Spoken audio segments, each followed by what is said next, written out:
से हमारी चल रही है, जिसमें हम बहुत सुंदर न्याय का स्वरूप जान रहे हैं।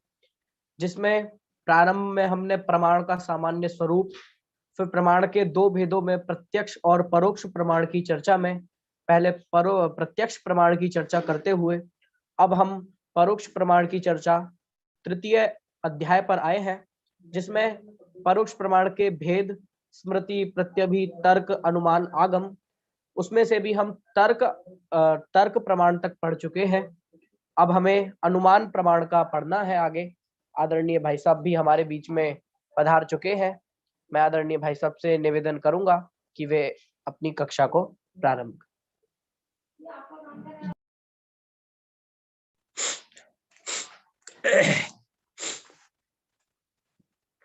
श्रीवर्धमानमर्हन्तं नत्वा बालप्रबुद्धये विरच्यते मितस्पष्ट संदर्भ न्याय दीपिका। हम सब न्याय दीपिका का अध्ययन कर रहे हैं और न्याय दीपिका में अभी तक हम 2 प्रकाश पूर्ण कर चुके, तीसरे प्रकाश में चल रहे हैं। 2 प्रकाशों में पहले प्रकाश में ये पढ़ा था कि प्रमाण क्या होता है।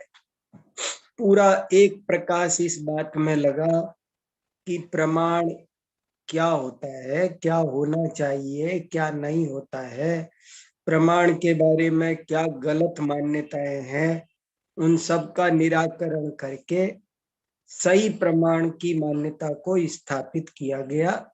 ये पहला प्रकाश था। दूसरे प्रकाश में प्रत्यक्ष प्रमाण क्या होता है, इस बात पर ऊहापोह की गई और भली भांति स्पष्ट कर दिया गया कि प्रत्यक्ष प्रमाण किसे कहते हैं और उसके कितने भेद होते हैं। माने प्रमाण सामान्य का विमर्श वो पहले प्रकाश का विषय था और प्रत्यक्ष प्रमाण का विमर्श माने गहराई से उसका स्पष्टीकरण। और अब तीसरा प्रकाश चल रहा है जिसमें परोक्ष प्रमाण का विमर्श है। तो विमर्श कैसे करते हैं कि परोक्ष प्रमाण की क्या परिभाषा है, वो क्यों सही है, क्या कोई और परिभाषा हो सकती है, क्यों नहीं हो सकती है, यही परिभाषा क्यों समीचीन है, परोक्ष प्रमाण के कितने भेद हैं, उनका क्या स्वरूप है, क्या वो भेद कम हो सकते हैं, क्या वो ज्यादा हो सकते हैं। इस बात पर गंभीरता पूर्वक जो चिंतन किया जाता है उसे विमर्श कहते हैं। तो अब तृतीय अध्याय में परोक्ष प्रमाण का विमर्श चल रहा है। उसमें भी परोक्ष प्रमाण किसे कहते हैं ये बात खूब अच्छे से समझा चुके कि जो अविशद ज्ञान है, अनिर्मल ज्ञान है, उसी को परोक्ष कहते हैं और कोई परोक्ष की परिभाषा मानना ठीक नहीं है। कोई कहता है कि जो क्षणभंगुर पदार्थ को जाने वो परोक्ष है, कोई कहता है नित्य को जाने वो परोक्ष है, कोई कुछ, लेकिन नहीं, परोक्ष की इतनी ही परिभाषा है कि जो अनिर्मल ज्ञान है, अविशद ज्ञान है, जो ज्ञानांतर सापेक्ष है, वही ज्ञान परोक्ष है। जो पराधीन है वही परोक्ष है, जो स्वाधीन है वो प्रत्यक्ष है। फिर इसके बाद में परोक्ष प्रमाण के भेद प्रभेदों की चर्चा हुई और उस चर्चा में 5 भेद स्थापित किए गए: स्मृति, प्रत्यभिज्ञान, तर्क, अनुमान और आगम। और स्थापित करना समझे आप, उसको स्थापित किया जाता है। स्थापित कब होता है? कहने मात्र से नहीं होता, युक्ति से, कि क्या ज्यादा हो सकते हैं, क्या कम हो सकते हैं, ऐसा बहस करके जो बात की जाती है उसका नाम है उसे भली भांति स्थापित करना। तो स्थापित किया जा रहा है कि 5 प्रमाण होते हैं और वो ये ही हैं। इनमें से इस बात पर ग्रंथकार आचार्य अभिनव धर्म भूषण यति बहुत अच्छे से चिंतन कर रहे हैं कि क्या इनमें से किसी एक को छोड़ा जा सकता है, क्या एक और बढ़ना चाहिए, क्योंकि जो कुछ कहा गया है वो बहुत प्रयोजनभूत है, ऐसे ही तुक्के नहीं फेंके हैं। अगर वो गैर जरूरी है तो उसे हटा दिया जाए, लेकिन एक भी गैर जरूरी सिद्ध नहीं होता है, सब जरूरी सिद्ध होते हैं, ये यहाँ कहा गया। फिर इसके बाद एक एक की परिभाषा बताई गई, भेद प्रभेद उदाहरण सहित स्पष्ट किए जा रहे हैं। स्मृति किसे कहते हैं, वो क्यों जरूरी है, बड़ा अच्छा समझाया। प्रत्यभिज्ञान क्यों जरूरी है, यही क्रम क्यों जरूरी है। देखो, अध्ययन कैसे करते हैं, ऐसे अध्ययन करते हैं। जो कहा गया है, क्या कुछ कम ज्यादा अन्यथा कहा जा सकता था, ऐसे चिंतन होता है। तो स्मृति, प्रत्यभिज्ञान, तर्क, ये समझा दिए। अब प्रकरण चलेगा अनुमान का। स्मृति माने, स्मृति का मतलब है पूर्व के प्रत्यक्ष का अभी जागरण होना, पूर्व के प्रत्यक्ष का अभी जागरण होना, कि वो पहले देखी जानी, पहले प्रत्यक्ष की गई वस्तु को वर्तमान में याद करना, जिसे हम हिंदी में कहते हैं, वही स्मृति प्रमाण है। तो कोई भी याद करना स्मृति प्रमाण नहीं है, लेकिन गलत याद भी तो आती है। तो गलत याद जो आती है उसका नाम स्मृति नहीं है, उसका नाम स्मरणाभास है। जैसे मुझे गलत याद आ जाता है कि मैंने गाड़ी की चाबी दीवार पर की हैंगर पर लगाई थी, जाके देखता हूं तो नहीं मिलती है। क्यों नहीं मिलती है, मुझे गलत ध्यान रहा, मैंने उसे अपने स्टडी टेबल पर छोड़ा है। तो इसको गलत याद आ जाए तो इसका नाम होता है स्मरणाभास। हर चीज में याद रखना है, जब गलत हो तो वो आभास है। ऐसे ही प्रत्यभिज्ञान, प्रत्यभिज्ञान क्या है कि हमने जो पूर्व में प्रत्यक्ष किया था उसकी वर्तमान प्रत्यक्ष के साथ में तुलना हो, तो उसका नाम प्रत्यभिज्ञान है। फिर तर्क किसे कहते हैं? तर्क शब्द का प्रयोग बहुत प्रचलित है। लोग तर्क तर्क तर्क तर्क बहुत बोलते हैं, लेकिन तर्क की परिभाषा भी नहीं जानते। तर्क किसे कहते हैं, ये परिभाषा जान लें तो बहुत चमत्कार हो जाए, बहुत अच्छा हो। तर्क किसे कहते हैं, इतनी सी परिभाषा तो याद रखो कि व्याप्ति ज्ञानम तर्क, व्याप्ति के ज्ञान को तर्क कहते हैं। व्याप्ति किसे कहते हैं कि इस दुनिया में कुछ दो पदार्थ ऐसे हैं कि जिनमें परस्पर गम्य गमक संबंध है। ये लाइन ध्यान से सुनना।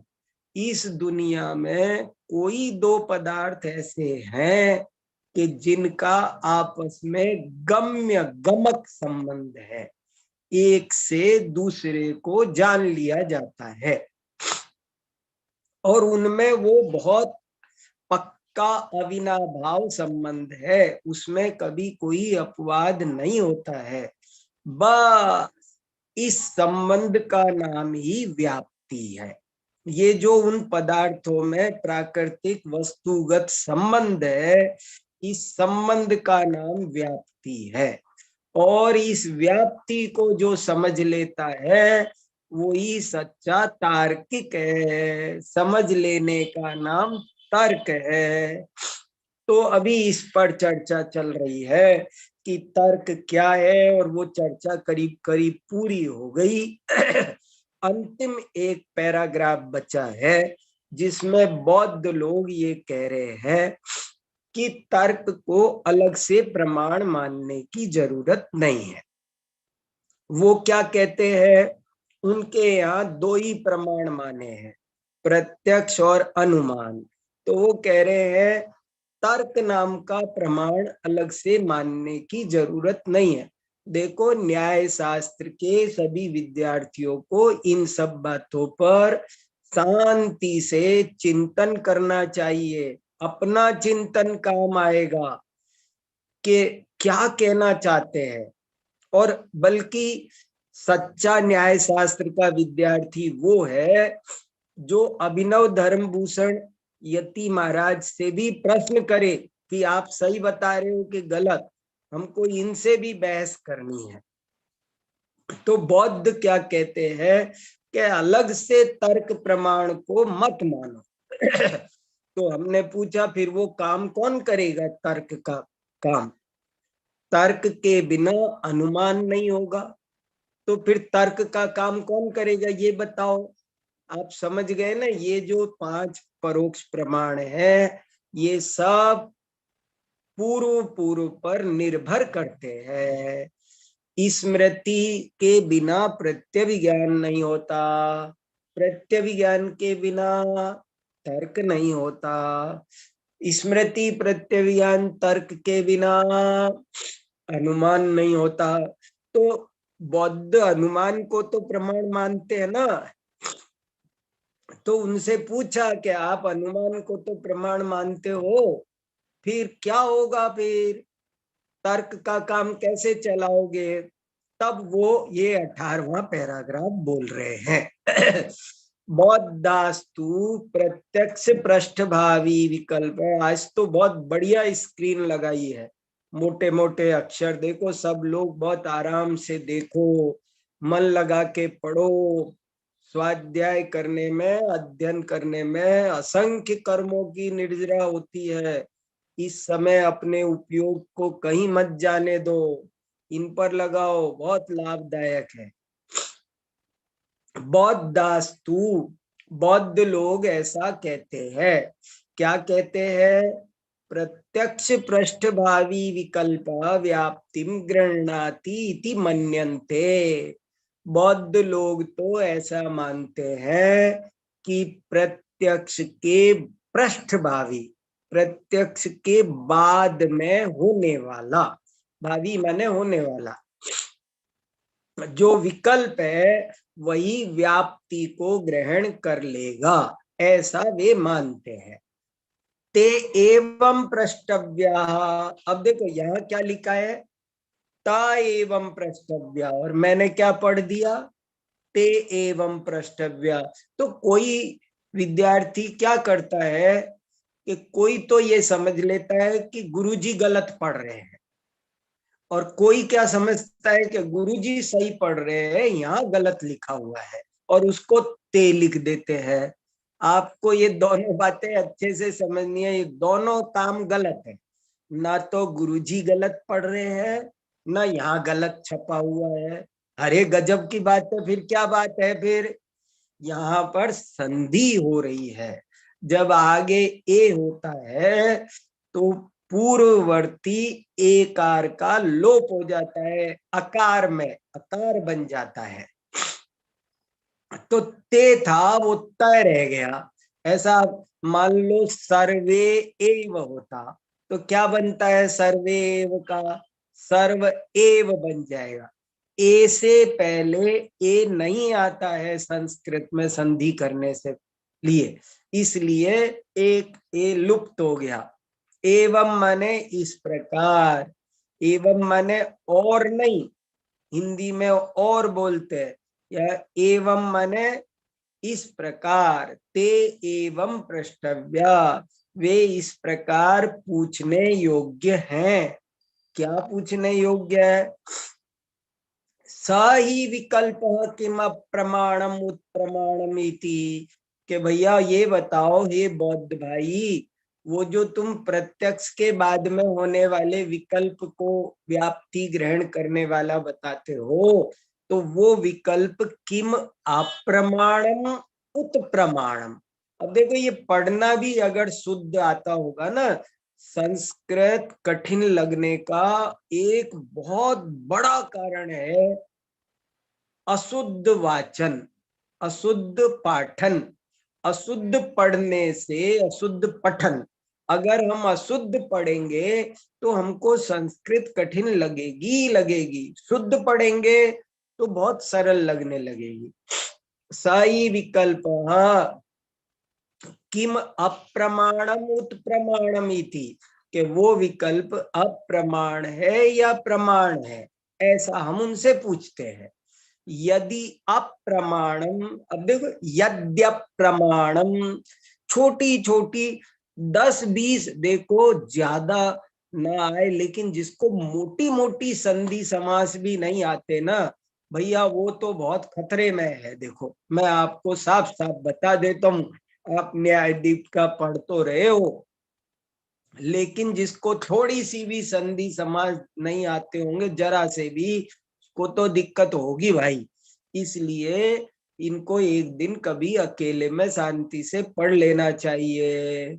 यदि अप्रमाणम, यदि ये अप्रमाण है वो विकल्प, तो कथम नाम तद्ग्रहीतायाम व्याप्तौ समाश्वास, तो उसके उस विकल्प के द्वारा ग्रहित व्याप्ति पर कैसे विश्वास किया जाए। अब देखो, समाश्वास, समाश्वास माने सम्यक आश्वासन, सम्यक विश्वास, व्याप्तौ व्याप्ति में। देखो, हमारे जैन स्वाध्याय परंपरा में लोग शास्त्र तो पढ़ाते ही थे, लेकिन इतिहास पता चलता है कि संस्कृत भी सिखाई जाती थी। टोडरमल जी प्रवचन करते थे, लेकिन बहुत सारे लोग अलग से संस्कृत की कक्षा लेते थे, क्योंकि नहीं आएगी थोड़ी भी संस्कृत तो ये ग्रंथ कैसे समझेंगे भाई। तो देखो, यदि अप्रमाणम कथम नाम तद्ग्रहीतायाम व्याप्तौ समाश्वासः, यदि वो अप्रमाण है तो उसके द्वारा ग्रहित व्याप्ति पर कैसे विश्वास किया जाए। अथ प्रमाणम, और यदि प्रमाण है तो किम प्रत्यक्षम अथवा अनुमानम, यदि वो प्रमाण है तो ये बताओ कि वो प्रत्यक्ष है या अनुमान, क्योंकि दो ही मानते हो तुम।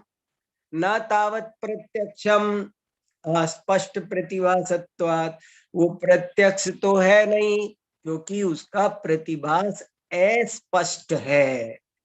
नापि अनुमानम, न वो अनुमान है, लिंग दर्शनादि अनपेक्षत्वात्, क्योंकि उसे लिंग दर्शनादि की अपेक्षा नहीं है, वो लिंग दर्शन पूर्वक नहीं हुआ है। यदि लिंग माने साधन, चिन्ह, कोई साधन देख के, चिन्ह देख के हो तब तो अनुमान है, तो वो भी नहीं हो रहा है यहाँ पर तर्क में। और अस्पष्ट प्रतिभा से इसलिए प्रत्यक्ष भी नहीं है, और दो ही तुम मानते हो। तो ताभ्याम अन्य देव किंचित प्रमाणम, उन दोनों से, ताभ्याम माने प्रत्यक्ष और अनुमान, इन दोनों से अन्य देव, कोई अलग ही कुछ प्रमाण है। अन्य देव किंचित प्रमाणम, ऐसा अलग ही कोई प्रमाण है। इति चेत, यदि ऐसा है तो आगतस्तरहि तर्क, क्या भाषा है। मुझे जो आनंद आता है वो मैं व्यक्त नहीं कर सकता, और वो आनंद आपको तभी मिल सकता है जब आपको संस्कृत आ जाए। अनुभव गोचर है, ये क्या भाषा है। इस लाइन पर लट्टू हो जाए कोई, ताभ्याम अन्य देव किंचित प्रमाणम इति चेत आगतस्तरी तर्क, तदेवं तर्काख्यम प्रमाणम निर्णीतम। इस प्रकार तर्क नाम का आख्यम, आख्यम माने नामकम, तर्क नाम का प्रमाण निर्णीत हो गया। ये निर्णय हो गया। देखो निर्णय कैसे करते हैं, निर्णय करते समय बहुत सारी बातें दिमाग में प्लस माइनस बहुत हुआ पो, बहुत मूड स्विंग होता रहता है, ये करे कि ये करे, ये करे कि ये करे, लेकिन बाद में फिर आखिर निर्णय होता है। तो इस तरह तर्क नाम के प्रमाण को अच्छी तरह निर्णय कर दिया गया। और अब बात शुरू होती है हमारी अनुमान प्रमाण की। अनुमान से निरूपणम। अब अनुमान प्रमाण का स्वरूप कहते हैं। 19वां पैराग्राफ।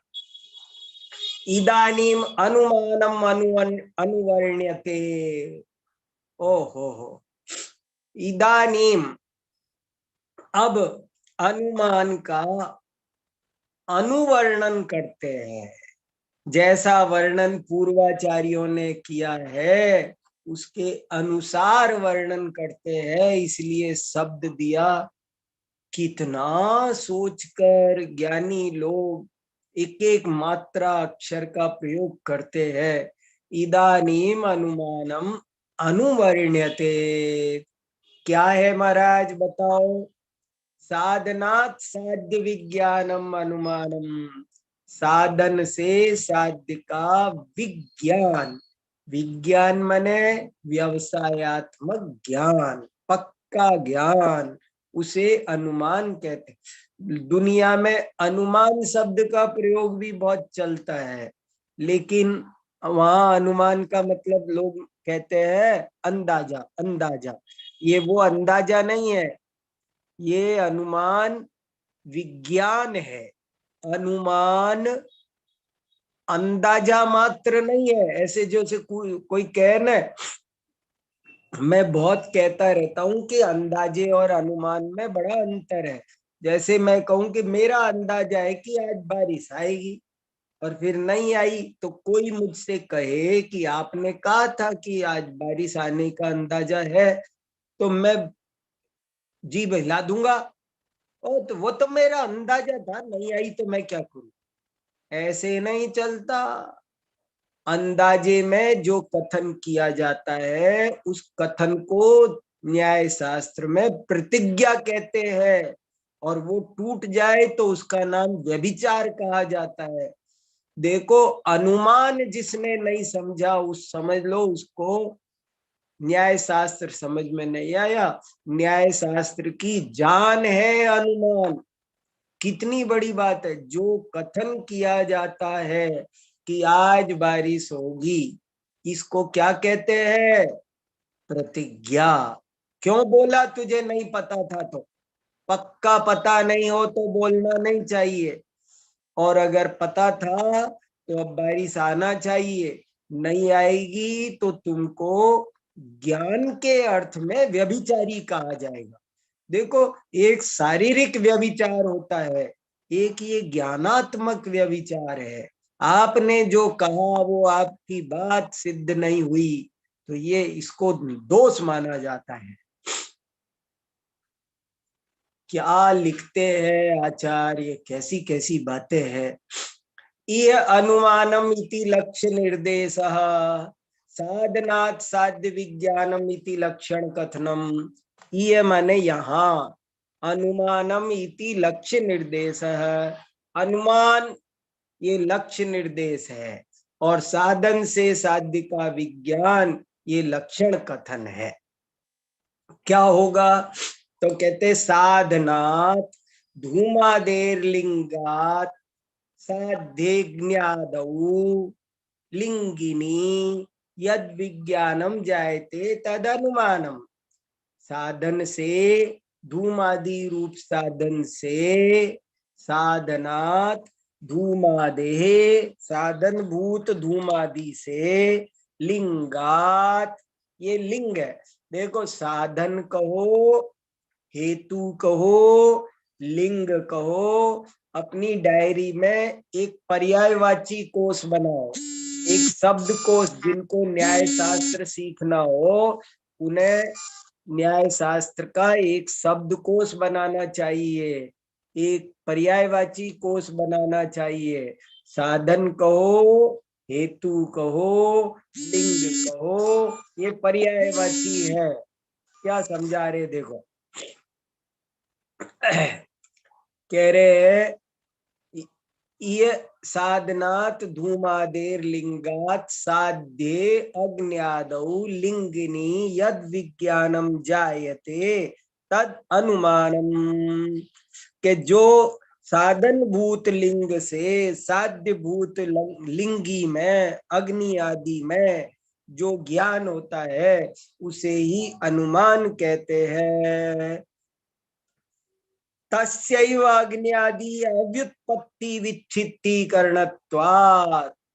शब्दों को लिखो, अगर न्याय शास्त्र पढ़ना है भैया तो थोड़ी सी मेहनत करना पड़ेगी, लेकिन बाद में जीवन भर का आराम हो जाएगा।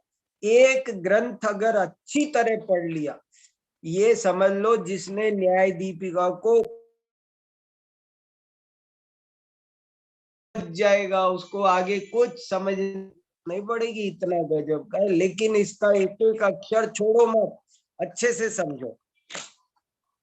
तो क्या कह रहे हैं, तस्यैव, उसी के द्वारा, अग्नि आदि व्युत्पत्ति विच्छित्तीकरणत्वात्, अग्नि आदि संबंधी अव्युत्पत्ति, अव्युत्पत्ति माने क्या होता है, अज्ञान, व्युत्पत्ति माने ज्ञान, व्युत्पन्न माने ज्ञानी, अव्युत्पन्न माने अज्ञानी, और अव्युत्पत्ति माने अज्ञान।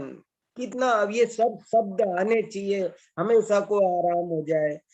अग्नि आदि संबंधी अव्युत्पत्ति की विच्छित्ति होती है। अव्युत्पत्ति की विच्छित्ति होती है माने, अव्युत्पत्ति माने अज्ञान, विच्छित्ति माने नाश, अज्ञान नष्ट होता है। इतनी सी बात थी देखो। अग्नि आदि अव्युत्पत्ति विच्छित्ति करण, करण माने साधन, साधकतम, वो उसी का अज्ञान के ना प्रमाण को अज्ञान नाश का साधक तम होना चाहिए, इसलिए यहाँ ऐसा कहा। ना पुनः साधन ज्ञानम अनुमानम, तस्य साधन अविच्छित्ति विच्छेद मात्रोक्षीणत्वेन साध्या ज्ञान निवर्तकत्वायोगात्। इतनी बढ़िया बात कही कि केवल साधन के ज्ञान का नाम अनुमान नहीं है, क्योंकि वह साधन संबंधी अज्ञान का तो नाश करता है, लेकिन साध्य संबंधी अज्ञान का निराकरण नहीं करता है। इसलिए ऐसे नहीं कहना कि जो साधन का ज्ञान है, कोई ऐसी परिभाषा बनाते हैं अनुमान की कि साधन के ज्ञान को अनुमान कहते हैं। कहते नहीं, ऐसी परिभाषा नहीं बनाओ, क्योंकि इससे सिर्फ साधन का ज्ञान होगा, साध्य का ज्ञान नहीं होगा, दूर असाध्य संबंधी अज्ञान दूर नहीं होगा।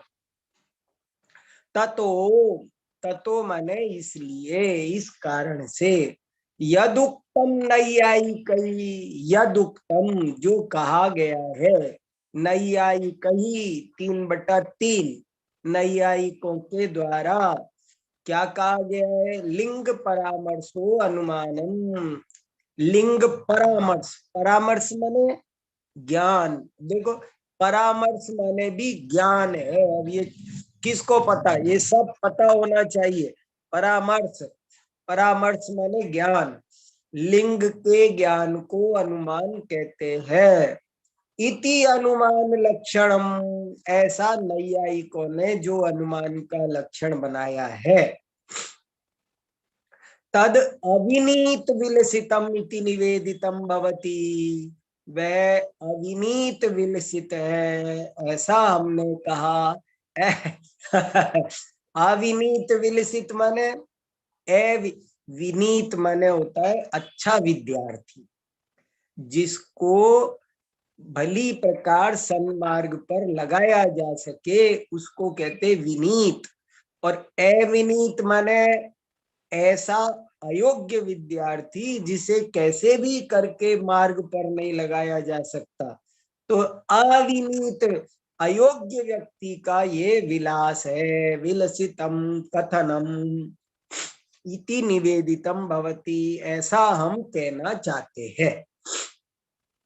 वयम तु अनुमान प्रमाण स्वरूप लाभे व्याप्ति स्मरण सकृतो लिंग परामर्श कारणम इति मन्यामहे स्मृत्यादि स्वरूप लाभे अनुभवादिवत।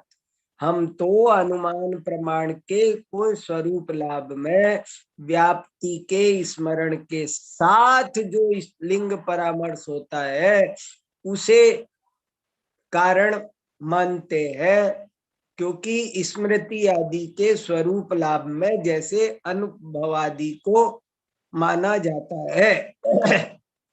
तथा ही धारणाख्यो अनुभव, ये वो कुछ कहना चाहता है शायद, अभी पता चलेगा। तथा ही धारणाख्यो अनुभव स्मृतौ हेतु, धारणा नाम का आख्य माने नामक, धारणा नामक अनुभव, अनुभव माने भी प्रत्यक्ष ज्ञान। देखो ये सब शब्द पता होना चाहिए। अनुभव, अनुभव माने प्रत्यक्ष ज्ञान को अनुभव कहते हैं। धारणा नाम का अनुभव भी स्मृति में हेतु है। हेतु माने कारण, साधन। कितना बढ़िया बात कही।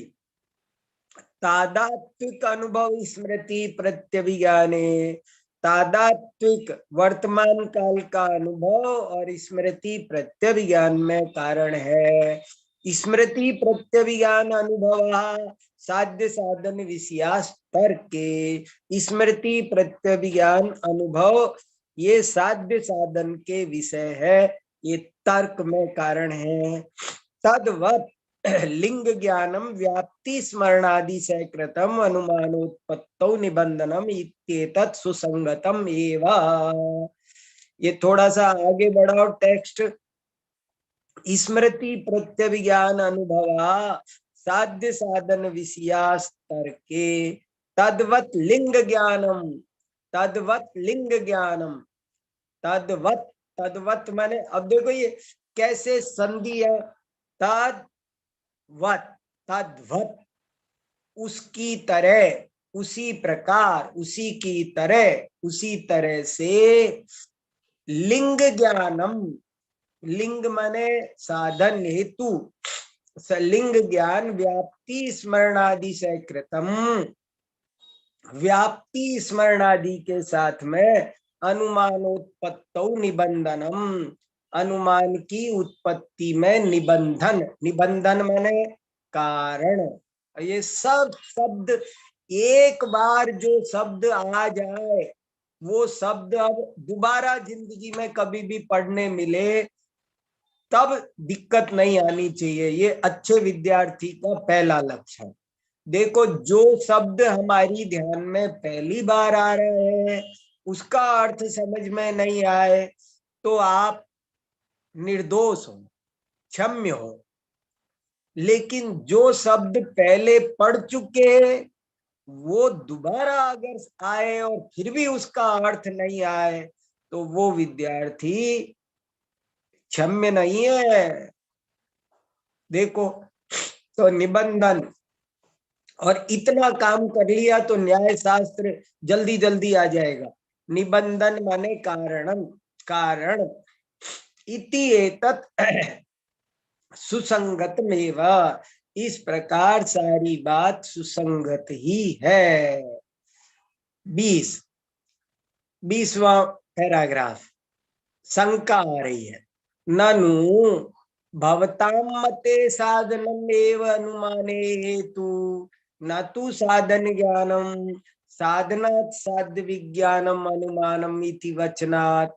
इति चेत, इति चेत यदि ऐसा कोई कहे, कैसा क्या कहे, हम जैनों से कोई ऐसा कहे कि भवताम मते, भवताम मते माने जैना नाम मते, साधनम एवं अनुमाने हेतु, साधन ही अनुमान का हेतु है, न तो साधन ज्ञान।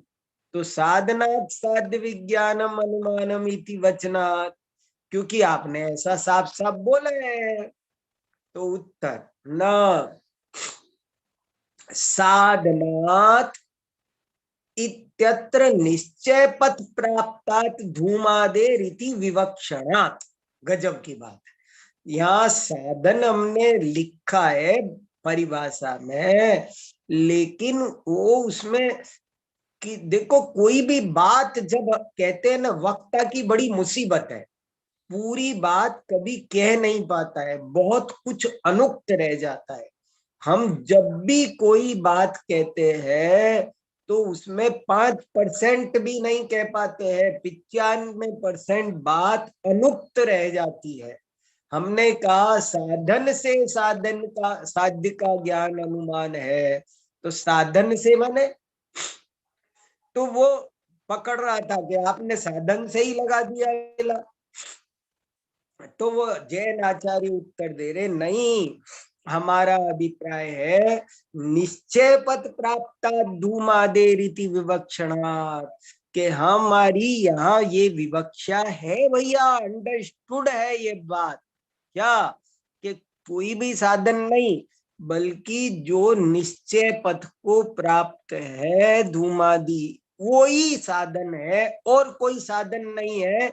ये हमारी बात यह अंडरस्टूड है, तुमको समझनी पड़ेगी, माननी पड़ेगी, पूरी बात कही नहीं जाती है, ये बड़ी मुश्किल है। जब हम बोलते हैं बच्चे से मम्मी को बुलाओ, तो वो अंडरस्टूड है कि तुम अपनी मम्मी को बुलाओ, मेरी मम्मी नहीं है वहां, उसका मतलब ये बड़ी गजब की बात है, बहस करने में से काम नहीं चलेगा। अनिश्चय पथ प्राप्त धूमादे साधनत्वस्यैव घटनात्, के जो अनिश्चय पथ प्राप्त है, अनिश्चय पथ प्राप्त क्या होता है, ये बहुत गजब का शब्द आया।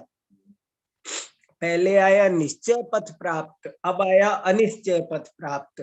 क्या मतलब है इसका, इसका इसका मतलब है जिसका संबंध ज्ञान में निश्चय हो जाए वो निश्चय पथ प्राप्त है, और जिसका संबंध ज्ञान में निश्चित नहीं हुआ हो उसको कहते हैं अनिश्चय पथ प्राप्त।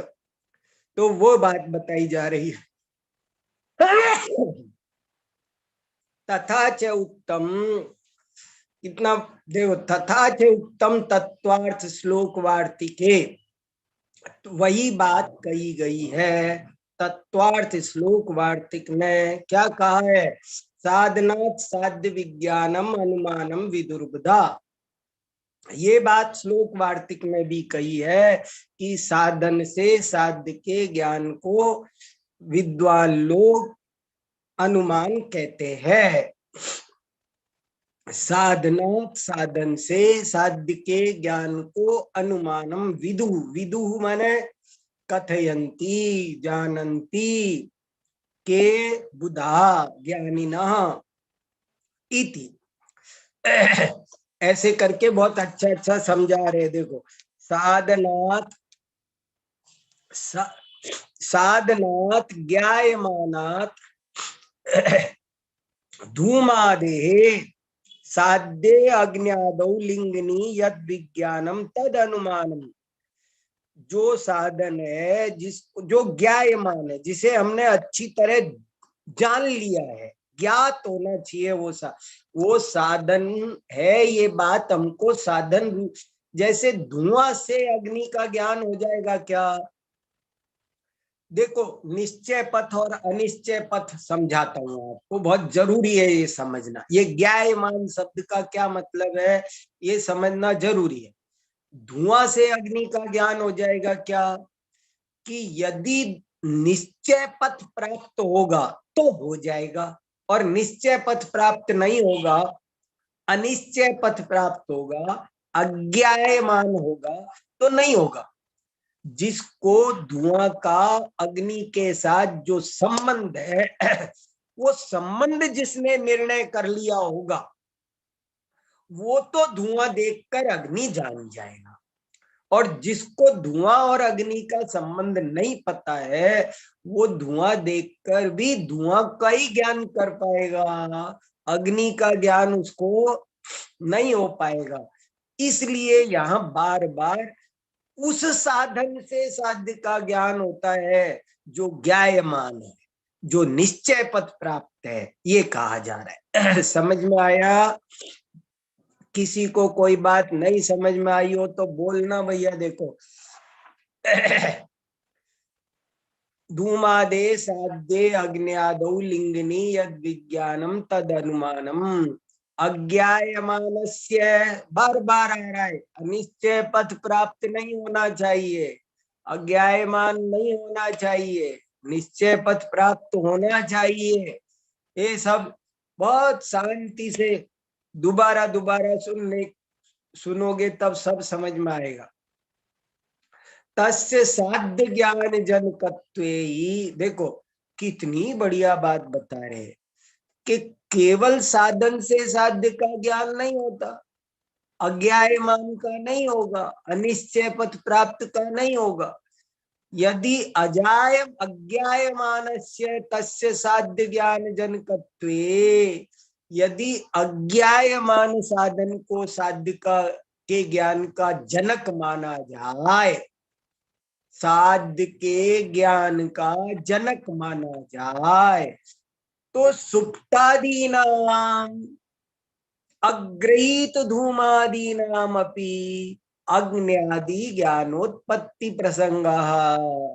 तो जो सोया हुआ है, जिसने धूम के साथ में अग्नि का संबंध अग्रहीत है, अब तक ग्रहण नहीं किया है, समझा नहीं है, उसे भी अग्नि आदि के ज्ञान की उत्पत्ति का प्रसंग आएगा। बहुत गजब का प्रकरण है ये, अनुमान का प्रकरण। न्याय शास्त्र का एक दूसरा नाम चलता है अनुमान शास्त्र। न्याय शास्त्र का एक अपर नाम है, न्याय शास्त्र के बहुत सारे पर्यायवाची नाम हैं, उनमें से एक पर्यायवाची है हेतु विद्या। इससे सिद्ध होता है कि न्याय में अनुमान की भूमिका कितनी जबरदस्त है। तो देखो, तस्मात्, इसलिए ज्ञायमान लिंग कारण कस्य साध्य ज्ञानस्यैव साध्य अव्युत्पत्ति निराशकत्वेन अनुमानत्वम न तो लिंग परामर्शादे रीति बुधा। कितनी बढ़िया बात। इसलिए ज्ञायमान लिंग जो है वही जिसमें कारण है, वह ऐसे साध्य के ज्ञान से ही अनुमान की स्थिति बनती है। कितनी बढ़िया बात कही।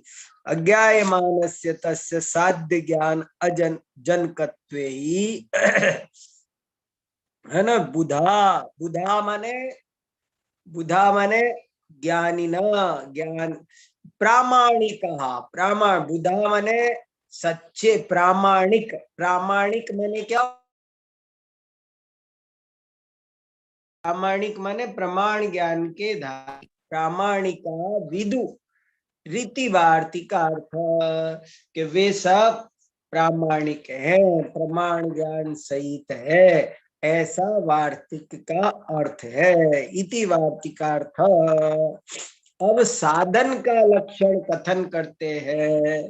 किसी को कुछ कहना, पूछना भैया? नया प्रकरण शुरू करूं, कोई किसी को कुछ पूछना? सब समझ में आ रहा है सबके? ये न्याय शास्त्र है, ये थोड़ा सा अलग टाइप का विषय है, तोता मैना का किस्सा नहीं, एक गंभीर विषय है, बहुत सावधानी से समझने लायक।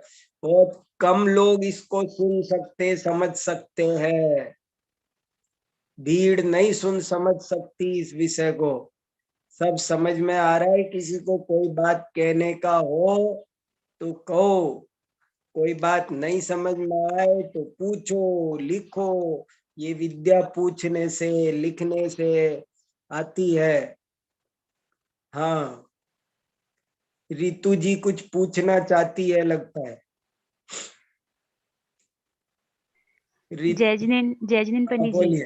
हाँ बोलो। मुझे ये पूछ समझ में आ रहा है। हाँ जी, समझ में आ रहा है, लेकिन हमें बहुत ताकत लगानी पड़ रही है। अरे अच्छा है, ताकत लगाओगे तो मजबूत बन जाओगे। हाँ जी। जिस काम मुझे में देखो, लौकी की बेल 1 महीने में लग जाती है, लेकिन आम का पेड़ लगाना हो तो 20 साल लगते हैं। ठोस हाँ जी। काम करना है ना, मजबूत। हाँ हाँ जी। मुझे ये पूछना है कि अभी जैसे हर बार ना ये धुएं और अग्नि का जो एग्जाम्पल लिया जा रहा है, अगर हाँ इसको शुरू से लें तो कैसे, शुरू से मतलब स्मृति हाँ। से लेकर चले अनुमान तक तो कैसे चलेगा? मैंने एक लेख लिखा है, उसमें ये बात पूरी डिटेल में लिखी है। तो एक तो मैं वो लेख भेज दूंगा ग्रुप पर, आप उसको देख लेना। हाँ पर हाँ। अभी शॉर्ट में मैं बता भी देता हूँ। दोनों काम करना पड़ेगा, क्योंकि मैं बताऊंगा तो शॉर्ट में, हाँ और जी। आपको थोड़ा और डिटेल पढ़ना हो तो थोड़ा सा 3 पेज का लेख है। हाँ जी। पर अच्छा लगेगा, समझ में आएगा। ये जी। क्या कहना चाहते हैं कि अनुमान किसे कहते हैं। तो वो एक उदाहरण उन्होंने सेलेक्ट किया है। उदाहरण बहुत पहले से, सिंपल उदाहरण, ज्यादा कठिन ना हो। अग्नि, धुआं, ऐसा कोई दुनिया में आदमी नहीं होगा जिसने धुआं ना देखी हो, आग नहीं देखी हो। इसलिए उदाहरण ज्यादा आचार्य बदलते नहीं है, क्योंकि ये सिंपल है, इसलिए ये उदाहरण ज्यादा चलता है। क्योंकि आप कहीं भी कभी भी किसी को भी पढ़ाओ तो उसको जरा आसानी से समझ में आ जाएगा। इसलिए ये उदाहरण उन्होंने सरल जान करके चुना है। और कहना क्या चाहते हैं कि जैसे कोई व्यक्ति अग्नि को जानना, कभी कभी क्या होता है कि हमको आग नहीं दिखती है। मान लो कोई पहाड़ है, अपन बहुत बार देखते हैं ना, हमको कहीं से बहुत आकाश में ऊपर उठता हुआ धुआं दिखाई देता है। तो किसी बिल्डिंग में आग लगी होती है, हमें लगता है कि तो आग तो लगी है बिल्डिंग में, आग तो लगी है, मान लो किसी होटल में आग लगी, तो वो हमको होटल में अंदर आग लगी है, बिल्डिंग में लगी है, वो नहीं दिख रही है, लेकिन हमको ऊपर धुआं दिखाई दे रहा है। तो उस धुआं से जिसको ज्ञान करना होगा वो अग्नि का ज्ञान, ओ धुआं दिखाई दे रही है, इससे सिद्ध होता है कि उसके अंदर आग है। ये अनुमान ज्ञान, क्योंकि धुआं अग्नि के बिना नहीं होता है। तो धुआं हो गया साधन। साधन, साधन किसे कहते हैं, ये सब कॉपी में नोट करो। साधन किसे कहते हैं, ज्ञापक कारण को साधन कहते हैं। ज्ञापक कारण, ज्ञापक का कारण दो तरह के होते हैं। एक,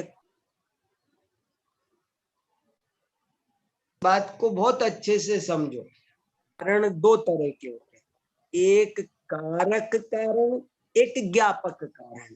क्या फर्क है दोनों में, बहुत फर्क है। कारक कारण उसको कहते हैं जो कार्य को करता है। ज्ञापक कारण कार्य को करता नहीं है, लेकिन आपको ज्ञान कराता है। समझ में आया, बड़ी बड़ी जोरदार बात। मैं आपको बहुत इंपॉर्टेंट बात बता रहा हूँ, आपको जिनवाणी समझने में इतनी सुविधा हो जाएगी। कारण दो प्रकार के होते हैं, एक ज्ञापक कारण, एक कारक कारण। कारक कारण क्या होता है, अभी जैसे धुआं, धुआं का कारक कारण क्या है, धुआं का कारक कारण क्या है। कारक, कारक माने धुआं को बनाया किसने, किया किसने, धुआं का कर्ता कौन है, अग्नि। तो धुआं का कारक कारण अग्नि है। देखो, कारक कारण अलग मामला हो जाए, लेकिन अगर ये पूछा जाए कि ज्ञापक कारण क्या है, तो धुआं अग्नि का ज्ञापक कारण है। धुआं अग्नि का कारक कारण है क्या? धुआं ने अग्नि को पैदा किया है क्या? आग और धुआं, इन दोनों में जो रिलेशनशिप है, जब आप कारक की नजर से देखोगे तो कौन कारक है और कौन कार्य है? अग्नि कारक है और धुआं कार्य है। बहुत बढ़िया, सुनीता जी ने बताया, वेरी गुड। बहुत बढ़िया। देखो, ये सुनीता जी भी बहुत मेहनत करती है, बहुत पढ़ती है। हमारे डिप्लोमा में कितनी मेहनत की, तो तबियत ठीक है ना? हाँ, देखो क्या समझ में आया? कारक कारण क्या है? अग्नि कारण है, धुआं कार्य है। किस हिसाब से?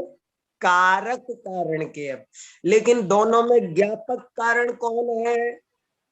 कौन किसका ज्ञापक बन सकता है? धुआं अग्नि का ज्ञापक कारण है, कारक कारण नहीं है। धुआं से अग्नि का ज्ञान हो सकता है। अच्छा जी, अग्नि से धुआं का ज्ञान हो सकता है क्या? बताओ आप लोग कोई। अग्नि से क्या अग्नि ज्ञापक कारण बन सकता है? अग्नि से धुआं का ज्ञान हो सकता है? नहीं हो सकता, क्योंकि ऐसा बहुत बार होता है कि आग तो है बट धुआं नहीं है। निर्धूम अग्नि भी तो होती है। ऐसी अग्नि होती है कि जो अग्नि तो होती है पर धुआं नहीं होता है। अग्नि का धुआं के साथ में कोई एग्रीमेंट पक्का नहीं है, उसने एफिडेविट नहीं भरा। आग ने कसम नहीं खाई कि मैं तेरे साथ रहूंगी, लेकिन धुआं ने कसम खाई है कि मैं तेरे साथ रहूंगी, मैं तेरे बिना नहीं रहूंगी।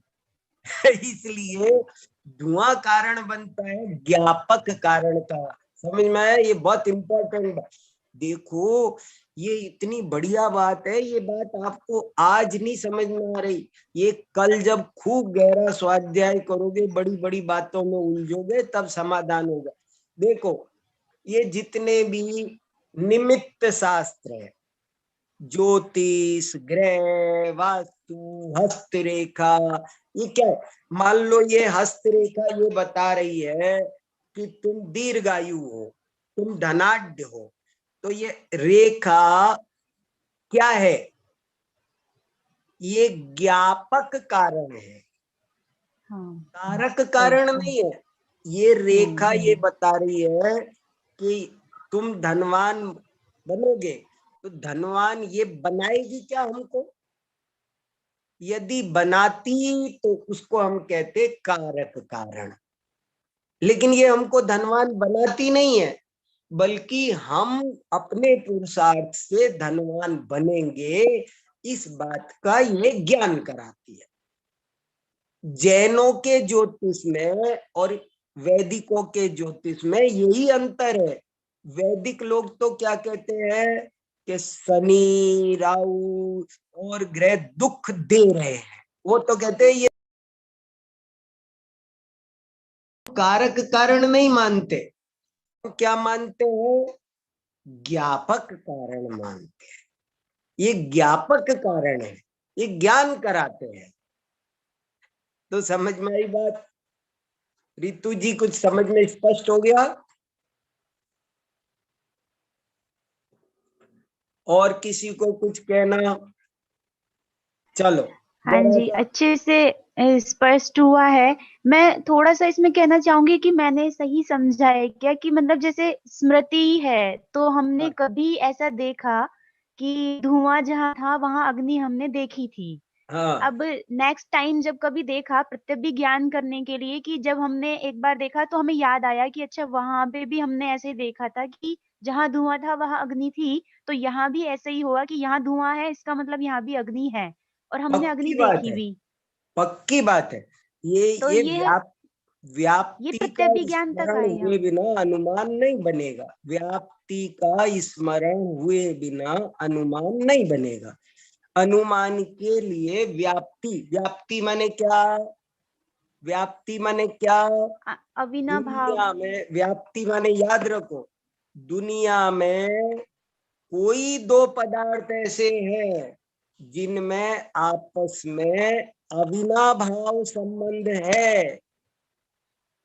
बस उस संबंध को पहचान लेना, इसका नाम व्याप्ति, यानी उस संबंध का नाम व्याप्ति है। व्याप्ति माने क्या? रिलेशनशिप, बाउंडिंग, दोनों का बंधन। नहीं, मुझे ये नहीं समझ में आ रहा प्रत्यभिज्ञान और अनुमान में क्या फर्क आ रहा है। अरे बहुत अंतर आ रहा है।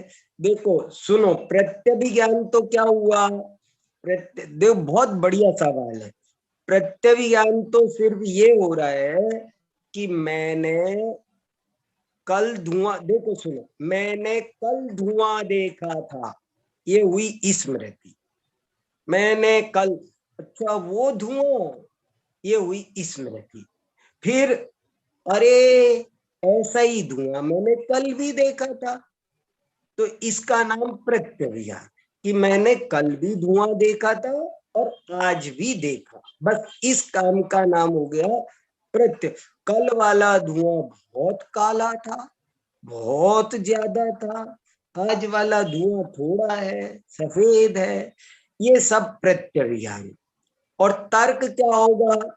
तर्क ये होगा कि जहां जहां धुआं होगा वहां, ओ अब समझ में आ गया मुझे, जहां जहां धुआं होगा वहां वहां आग होगी पक्के से। इसका नाम हो गया तर्क। जहां जहां धुआं होगा वहां, इस थ्योरी को समझ लेना, इसका नाम है तर्क। और अनुमान क्या हुआ? इस बिल्डिंग में, इस पर्वत पर डेफिनेटली आग है। मैं दावा कर सकता हूं कि उस पहाड़ में, उस बिल्डिंग में आग है, क्योंकि मुझे धुआं दिखाई दे रही है। इसका नाम क्या हुआ? अनुमान।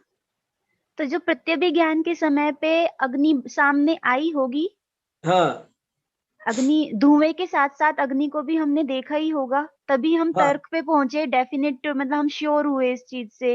नहीं, ये फर्क है।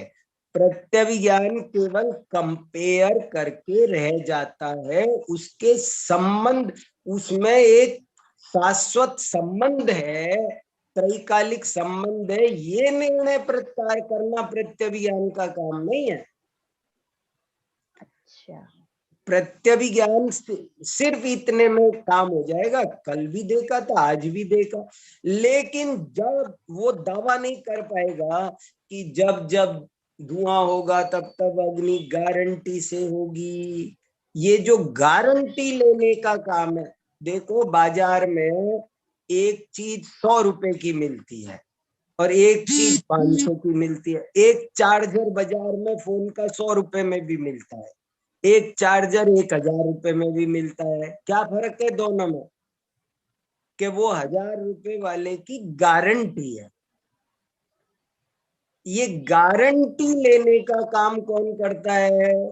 ये तर्क करता है, प्रत्यभिज्ञान नहीं करता। ठीक है जी। आएगा, ओके। धीरे धीरे समझ हाँ में जी। आएगा, और समझ में आएगा चिंतन करने से। बढ़िया है, बहुत अच्छी बात है। और किसी को जय कुछ कह, जी। 1 मिनट बचा है, मैं नया प्रकरण अब शुरू नहीं करूंगा। किसी को कुछ कहना हो तो कहो। संदेश भैया तुम ही सुनाओ कुछ। जी भाई साहब, इसमें थोड़ा सा मेरे को ऐसा कहना था कि हाँ जो तर्क है वो तो समझ का नाम है, हाँ और उस समझ के प्रयोग कहे या उसका उपयोग कहे, उसका नाम अनुमान, यानी कि हाँ, उसकी मैं ऐसा, प्रगटता। बहुत, ये भी बहुत अच्छी शब्दावली दी। हम ऐसा कह सकते हैं कि तर्क है वो तो सिद्धांत है, जी और अनुमान है वो उसका व्यवहार है, वो उसका जी एप्लीकेशन है, वो उसका प्रयोग, प्रैक्टिकल है। जैसे हम किताब में पढ़ते हैं H2O बराबर वाटर, ये तो हमने थ्योरी पढ़ी, इसका जी नाम है तर्क। लेकिन जब हम परख नली में हाइड्रोजन और ऑक्सीजन मिलाएंगे और पानी बनेगा तो इसका नाम क्या होगा? ये होगा अनुमान। अनुमान। जी जो तर्क है वो जनरल है, तीन बिल्कुल। लोग तीन कालवर्ती है। तर्क है वो तीन लोग तीन कालवर्ती है। तर्क तो ये कहता है जहां जहां आग होगी वहां वहां धुआं होगा। लेकिन अनुमान ये नहीं कहता है कि जहां जहां, अनुमान ये कहता है कि इस पर्वत में निश्चित रूप से अग्नि है, क्योंकि धूम दिखाई दे रहा है। जहां धूम होता है वहां निश्चित रूप से अग्नि होती है, इसलिए इसका नाम अनुमान। जी बहुत अच्छा। चलो, विक्रांत जी की कक्षा का समय हो गया। आज नहीं है उनकी कक्षा। अच्छा, आज उनकी कक्षा नहीं है, ठीक हाँ है, जी। कोई बात नहीं। इस प्रकार अभी हमने न्याय दीपिका के अंतर्गत तृतीय प्रकाश में बहुत सुंदर चर्चा अनुमान प्रमाण की प्रारंभ की है, जिसमें आज हमने बहुत ही सुंदर तरीके से बिल्कुल स्पष्ट रूप से उसका प्रयोगात्मक ज्ञान भी किया। आदरणीय भाई साहब की शैली ही ऐसी है कि वे सिर्फ पुस्तक से ही ना पढ़ाकर उसका प्रयोग, उसका पूरा स्पष्टता से बिल्कुल ऐसा बता देते हैं, जिसके लिए बहुत बहुत धन्यवाद मैं सभी की तरफ से आदरणीय भाई साहब का करता हूँ। इस प्रकार अभी हमने अनुमान प्रमाण की चर्चा की, इसी के अंतर्गत साधन और साध्य की चर्चा हम अगली कक्षा में करेंगे। आप लोग इसी तरह से कक्षा को सुनते रहे, समझते रहे। अन्य कोई भी प्रश्न इत्यादि हो अलग से ग्रुप पर या कोई भी बात हो तो आप हमें अलग से भी कह सकते हैं। और पुस्तकें भी धीरे धीरे सब तक जा रही हैं, काफी जनों तक जा चुकी हैं, धीरे धीरे सब तक पहुंच जाएंगी। तो अभी जिनवाणी स्तुति के माध्यम से हम कक्षा को समाप्त करेंगे, क्योंकि आगे की कक्षा नहीं है। जिनवाणी स्तुति। जावाणी के ज्ञान से सूझे लोकालो, सोवाणी मस्तक नमो सदा देत तिहु। 9 बार नमोकार मंत्र।